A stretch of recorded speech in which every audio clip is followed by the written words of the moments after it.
Hoy tenemos como invitada a María Corina Machado.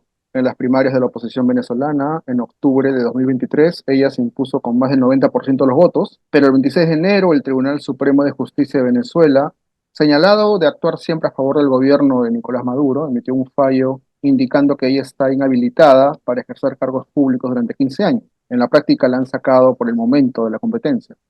Su situación en estos momentos es de incertidumbre. Bienvenida, María Corina. Muchas gracias por aceptar la entrevista con la República. Un placer estar con ustedes, Enrique. ¿Cree que finalmente pueda terminar compitiendo en las elecciones que se supone deberían realizarse en 2024? Todavía no hay una fecha exacta. Absolutamente sí, porque para que sean elecciones tiene que poder participar el candidato que eligió la gente. Los venezolanos ya elegimos, el 22 de octubre fue eso, el ejercicio de la soberanía popular, y además de que es un derecho constitucional, el régimen firmó el Acuerdo de Barbados, donde establece explícitamente que cada una de las partes tienen derecho a escoger sus candidatos. Y eso fue exactamente lo que hicimos con una votación, pero monumental, de casi 3 millones de venezolanos. ¿Usted diría que Maduro teme perder contra usted en las elecciones presidenciales? Lo dice todo el mundo. Eso es lo que sabe la Venezuela que está en la calle y los venezolanos que están en el exterior también. Maduro sabe que en una elección libre, limpia, contra mí, pierde. Y por eso pretende hacer uso de toda la fuerza, porque esta es la fuerza del Estado, en este caso a través de un sistema judicial que controla y utiliza como uno de sus tentáculos. Lo que pasa es que ya el régimen no es el de antes, es una estructura mucho más débil, con muchos más contradicciones y problemas internos, que ha perdido toda su base social y que incluso su capacidad de coerción a través del chantaje a los venezolanos más humildes, diciéndoles que le quitan la bolsa de comida o el bono de salud, por el hecho de que no sigan, ¿sabes? Férreamente lo que el régimen les ordena, ya tampoco les funciona, la gente se ha ido rebelando. Entonces, estos exabruptos son también reacciones para su propia gente, tratando de contener esos flujos que se van del sistema. Efectivamente, el régimen de Maduro ha perdido popularidad. ¿Diría que se encuentra en su estado de mayor debilidad? En cuanto al apoyo popular, no tengo ninguna duda. Nunca, nunca en estos 25 años el chavismo ha estado en este nivel de fragilidad. Y nunca en estos 25 años las fuerzas democráticas hemos estado tan fuertes y tan unidas. Es realmente una proporción increíble. Es decir, nosotros tenemos más del 80% del apoyo, Maduro está cerca del 10%. Es decir, es una demostración de que hay un país que profundamente quiere cambio y que quiere, no es el cambio solo de un nombre o de unos colores, son unos valores, es una visión de la nación, de la relación entre el Estado y el ciudadano. Y la lucha ha llegado a un punto, Enrique, que esto va mucho más allá de una lucha propiamente electoral. Esto se ha convertido en una lucha existencial. Las madres, los padres me piden que quieren que sus hijos regresen a casa. Y es una lucha espiritual, en tanto estamos enfrentando un sistema que es la maldad pura, absoluta. Ahora, hay una contradicción, ¿no? De un lado usted me dice que el chavismo, Maduro, que es continuación, se encuentra en una situación de vulnerabilidad como nunca antes, a nivel de apoyo popular. Sin embargo, todavía mantiene un control férreo sobre las instituciones. De ahí que usted esté en estos momentos inhabilitada. ¿Cómo piensa usted revertir la decisión del tribunal para poder competir efectivamente en las elecciones presidenciales? Bueno, son dos caras de una misma moneda. El control férreo institucional es precisamente porque no tiene apoyo popular. Entonces, ¿a qué recurre? A la fuerza, a la violencia, a la supuesta sentencia, que es la delincuencia judicial que se ha visto en Venezuela. O sea, hoy en día, todos los estudios sobre Estado de Derecho en el mundo ubican a Venezuela en la última posición. El World Justice Project decía que de 140 países, en noviembre de este año que pasó, Venezuela está en la posición 140. O sea, aquí no hay un juez que se atreva a emitir un fallo ajustado a derechos si eso perjudica al régimen. Con mayor razón me Entonces, pregunta, ¿no? ¿Cómo usted podría Claro, revertir claro, esta situación? totalmente, totalmente. Lo que estamos claros es que si en Venezuela hubiese democracia no tendríamos problemas, ya estaríamos a las puertas de una elección donde todo el mundo sabría lo que iba a pasar. Está un régimen que ha demostrado estar dispuesto a todo con tal de preservar el poder, pero es un régimen que cada día está más débil, que tiene un problema severo de liquidez, porque se han robado todo, se robaron 23.000 millones de dólares de PDVSA que aún no aparecen, ¿no? Eso está generando fricciones dentro de las propias grupos, familias, esa dinámica criminal que conforman el sistema. Y yo creo que también la comunidad internacional ha ido entendiendo la verdadera naturaleza del régimen, avanza las investigaciones en la Corte Penal Internacional y las presiones, incluso de gobiernos que podrían pensarse que eran aliados ideológicos de Maduro, empiezan a insistir y a presionar que la ruta tienen que ser elecciones limpias y libres. Yo siento que este no es un régimen que hoy tiene la fortaleza institucional para poder aislarse del resto del mundo. Y al final creo que se están creando progresivamente los incentivos para que Maduro entienda que en su propio bien, su propio interés, está aceptar una salida negociada, Mm. una negociación conmigo, donde obviamente hay garantías que hay que plantear para las partes, de modo que este proceso avance en los términos y en los tiempos que establece nuestra Constitución, porque como debemos recordar, tiene que haber una elección presidencial este año 2024. Eso fue lo que se acordó además en Barbados. Ah, Además, se acordó Barbados, ese es un muy buen punto. am, usted ha dicho efectivamente que se tiene que dar una negociación con el régimen, lo ha repetido varias veces, estuve leyendo varias declaraciones suyas para esta entrevista. ¿Qué clase de negociación? Bueno, una negociación que permita la transición a la democracia, no una negociación para mantener un status quo. Han habido 14, 15 negociaciones previas. Ujú. Eso obviamente parte de una negociación simétrica en cuanto a las fuerzas, y eso ha sido parte del problema, que nosotros teníamos dentro de la oposición una gran fragmentación, y eso había generado eh, cansancio, frustración, Y se, desmovilización y en se la le, población. y se le dejaba más fácil además al régimen, ¿no? Absolutamente, porque además era una forma de excusarse detrás de eso también.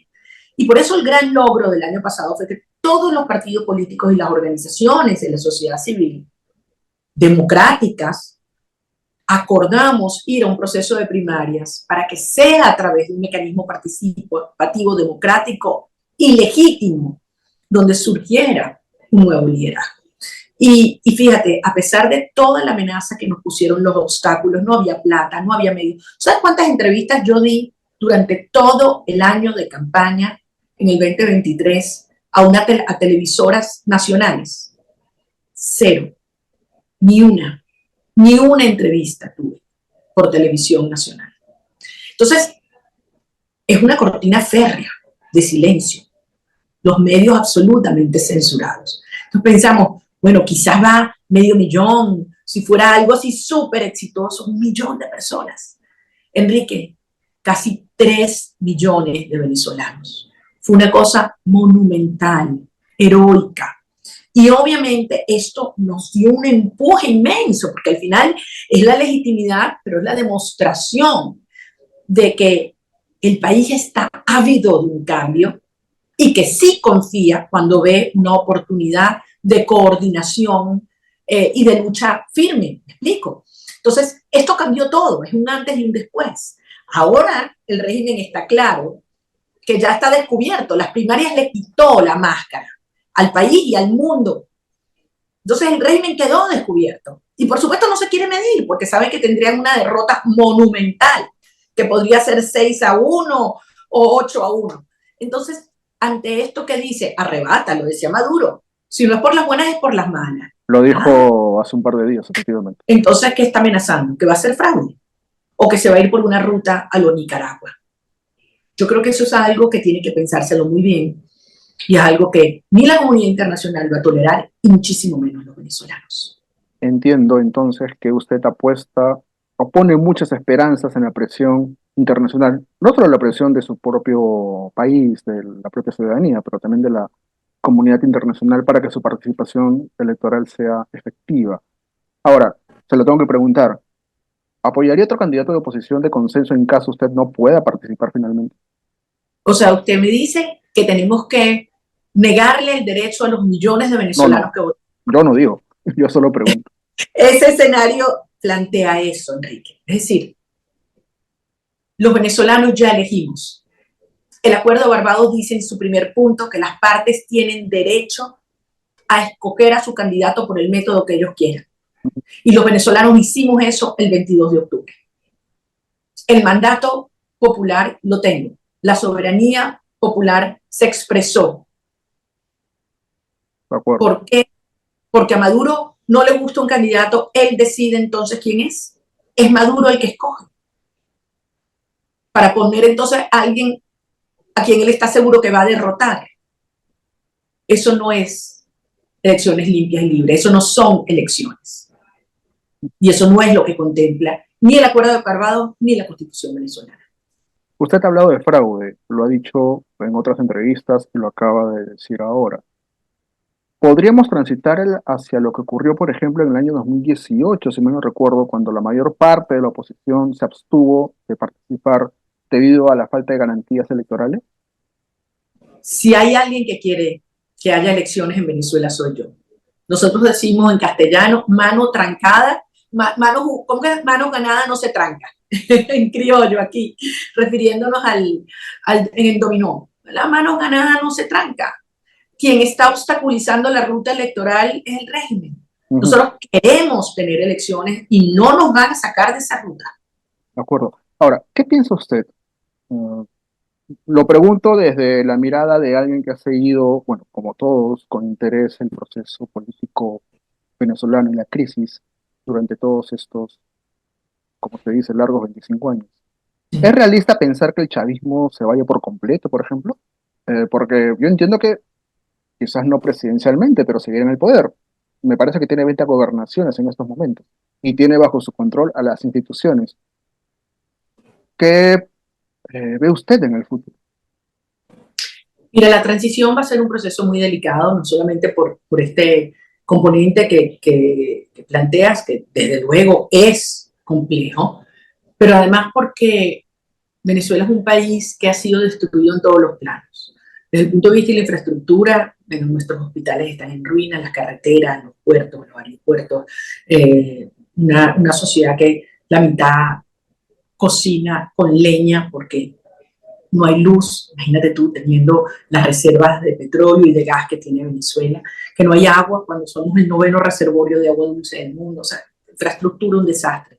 La situación de la educación, nuestros niños están yendo 2 días por semana a clase, porque como los maestros ganan $1 diario, el régimen les ha dicho, vaya y arréglense los otros 3 días, den clases solo 2.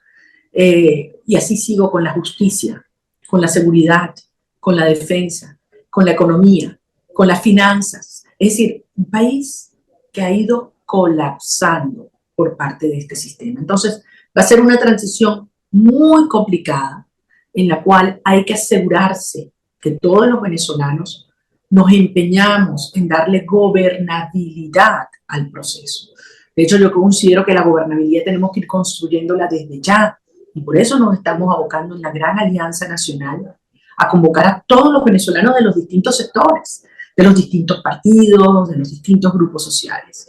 Y lo mismo está ocurriendo con muchas personas del chavismo, que al darse cuenta que esto es inevitable, que Maduro puede, con esos exabruptos y pataletas, probablemente hacer esto más complicado, pretender agregarle mayor conflictividad. Pero esto va a ocurrir, Enrique. Porque cuando tú tienes un movimiento que va creciendo 60, 70, 80, 90% del país, no lo van a poder parar. No lo van a poder parar. Entonces, yo creo que muchas de estas personas que hoy están, digamos, en la periferia o en algunos de estos grupos alrededor del régimen van a entender que por su propio bien deben contribuir a una transición democrática. Y eso es parte del proceso de garantías que yo tengo que ofrecer. ¿Cómo es hacer campaña política electoral en un país como Venezuela con un Mm, gobierno autoritario? Explíquele mm. un poco a la gente que la va a escuchar. Yo creo que es imposible explicarlo. Yo no Inténtalo, puedo, inténtalo. 10 años que no puedo salir del país, 7 años en que no me puedo montar en un avión en Venezuela. Le dicen a las aerolíneas que la que me vende un ticket local pierde la licencia. Hoy en día, cuando yo viajo por carretera, me trancan. Hasta la principal autopista de Venezuela la han trancado hasta por 12 horas para que yo no pueda llegar a mi destino. A veces lo hace la Guardia Nacional, a veces lo hace la policía y a veces mandan a los colectivos con las cabezas trancadas y con armas amenazando a nuestra gente. Hoy en día no puedo ni alquilar en un hotel a lo largo de Venezuela porque los tienen a todos amenazados. Entonces yo me tengo que ir quedando de casa en casa. A las empresas que les contratamos los equipos de sonido para nuestros actos, se llevan los camiones presos, las cornetas presas, detenidas, bueno, la gente le da terror ofrecernos sus servicios. Y aún así, sin medios de comunicación, sin transporte público, sin luz, la gente llega por miles y nos encontramos. Por eso es que ellos no entienden nada, porque es que ellos creen que esto es una campaña electoral. Para nosotros esto es una lucha espiritual. Por eso no hay nada que nos detenga. Incluso han detenido a personas que son parte de su equipo de campaña, ¿correcto? En este momento, mientras tú y yo hablamos, hay 4 miembros de mi equipo que fueron secuestrados. Uno el 15 de enero, Víctor Venegas, el presidente del Sindicato de Maestros del Estado Barinas, y 3 fueron secuestrados el 23 de enero. Luis Camacaro del Estado Yaracuy, Guillermo López del Estado Trujillo y Juan Freitas del Estado Vargas. En este momento en que tú y yo hablamos, yo no sé cuál es el paradero de ninguno de ellos 4. No han permitido que sus familias lo vean, que sus abogados tengan acceso al expediente. No sabemos dónde están. ¿Cómo se define usted políticamente, señora Machado? Yo sé que es un poco complicado a veces este tipo de preguntas, pero creo que es interesante, sobre todo en un país como Venezuela, con el proceso político que hemos estado atestiguando en los últimos años. ¿Cómo se define usted políticamente, ideológicamente? Nosotros realmente somos un partido liberal y es algo totalmente novedoso en Venezuela, porque aquí, como bien sabes, solo hemos conocido socialismo de distintos matices, pues. Bueno, en los últimos 25 años, ¿no? Antes no. No, no, Era- antes también, era un socialismo democrático, pero era socialismo. Entonces, de alguna manera, nosotros por primera vez estamos planteando un modelo donde el Estado no es el centro, Enrique, sino el Estado está al servicio de la sociedad y del individuo, por primera vez.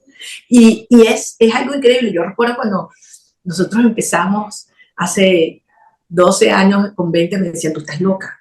Las ideas liberales jamás, aquí dicen subir cerro, no van a subir cerro, es decir, que no van a llegar a las zonas populares. Y hoy es impresionante. Son los campesinos, son los trabajadores informales, son la gente más humilde, los pequeños emprendedores, los jóvenes, los que apasionadamente quieren dejar atrás el socialismo porque entendemos que solamente dándole respeto a la propiedad, al emprendimiento, a la educación, en un sistema cooperativo que al final son los mercados abiertos, donde la familia se proteja y donde tú puedas permitir que cada ciudadano desarrolle libremente su proyecto de vida, es que podemos tener prosperidad y paz. Y yo siento que Venezuela está lista para esto. Ha sido siempre la Venezuela que hemos conocido, un Estado todopoderoso que decide todo, que se mete en tu casa, en tu nevera y en tu cama. Y te dice cómo educas a tus hijos y cómo ahorras. Y la gente dice no más. Nosotros queremos ser una sociedad autónoma, profundamente solidaria, eso sí, consciente que necesitamos justicia, educación y protección social para todos. Y eso es exactamente lo que nosotros estamos promoviendo, orden, prosperidad y familias unidas. Ujú. Pero ha recibido migrantes venezolanos dada la profunda crisis en su país. Ah, ¿Cree que la posible, porque es una posibilidad, siempre, la posible victoria de Maduro podría incrementar esta situación? No solo en Perú, por supuesto, sino en otros países de la región. O sea, es absolutamente imposible que Maduro gane una elección. Que Maduro cierre la vía y tome una opción vía Nicaragua, eso podría estar en sus planes, en los planes de algunos. Lo cual, Y de hacer eso sería devastador. En primer lugar, por lo que tú dices. No tengo duda que podríamos estar viendo la ola migratoria más grande que hayamos visto hasta ahora de venezolanos. Porque al final, Enrique, ¿por qué se va un venezolano? ¿Por qué se va alguien de su país? Dejando, oye, los lugares que ama, sus recuerdos, su familia, sus ahorros, ¿sabes? Sus colores, sus sabores. ¿Por qué lo hace? Porque se siente que no tiene futuro, él o la gente que quiere. Una madre que cruza el Darién o las montañas y los picos, dejando a sus hijos aquí atrás. ¿Tú te imaginas lo que esa mujer está sintiendo? ¿No? La culpa de dejarlos, pero la obligación de salir a mandarles algo. Esto es desgarrador. ¿Y por qué lo hacen? Porque no hay futuro. Entonces, creer pues, porque se le va a dar dinero a Maduro o se le va a complacer en sus qué sé yo, violaciones de derechos humanos o se le lava la cara, que eso va a parar la migración, eso no es así. La migración no solo se va a parar, se va a regresar los que se han ido cuando nosotros lleguemos a la presidencia de Venezuela. Porque yo los quiero de vuelta. Quiero decirte que los queremos de vuelta, los necesitamos para reconstruir este país. ¿qué mensaje le daría a sus compatriotas que viven fuera de Venezuela, por ejemplo, muchos de ellos en Perú? Ah, yo estoy muy cerca y son una de las razones por las cuales yo me levanto y sigo todos los días. Yo también tengo mis 3 hijos afuera, Enrique. Y cuando a mí un venezolano me dice, tú eres el instrumento que yo tengo para que regresen mis hijos, yo le contesto, y tú eres el mío. Es decir, todos anhelamos lo mismo. Y los que estamos afuera pasan circunstancias terribles, porque por eso, porque no solamente están en un lugar que no conocen, muchas veces los estigmatizan, muchas veces tienen que empezar de cero, tienen el corazón dividido. Y yo quiero darle las gracias a los peruanos que han recibido a mis compatriotas con respeto y con cariño, porque son gente buena, que ha ido a ayudar a que Perú también sea una mejor nación y los ha acogido. Y hoy les quiero decir que los necesitamos para luchar. Muchas veces son mi voz. Cuando aquí me censuran en los medios, me consigo madres que me dicen, estoy aquí porque mi hijo que está en Lima me dijo que tú venías al pueblo, María Corina. Imagínate qué belleza, Enrique. O sea, son mi conexión, porque me siguen en mis redes sociales y le informan a sus mamás, por ejemplo, ¿me explico? O sea, es muy poderoso. Mm, Hoy quiero decirle, tenemos que organizarnos. Necesito que nos organicemos en todas las ciudades del mundo donde hay venezolanos. Exigir porque ustedes tienen derecho a votar en las elecciones y elevar las voces para que los respectivos países acompañen estas luchas y los ciudadanos, en este caso el pueblo peruano que tanto quiero, nos acompañen para que el mundo entienda que esta no es una lucha solo de los venezolanos. Liberar a Venezuela va a ser liberar a Cuba, va a ser liberar a Nicaragua y va a ser construir una América Latina mucho más próspera, unida y libre. de acuerdo. María Corina Machado, lideresa de la oposición venezolana, ha estado con nosotros. Ha sido muy amable. Gracias por la entrevista con la República, María Corina. Le agradezco Gracias. mucho. Gracias a Amigos, ti. no, y mucha suerte con lo que venga. Estaremos muy atentos a lo que ocurra.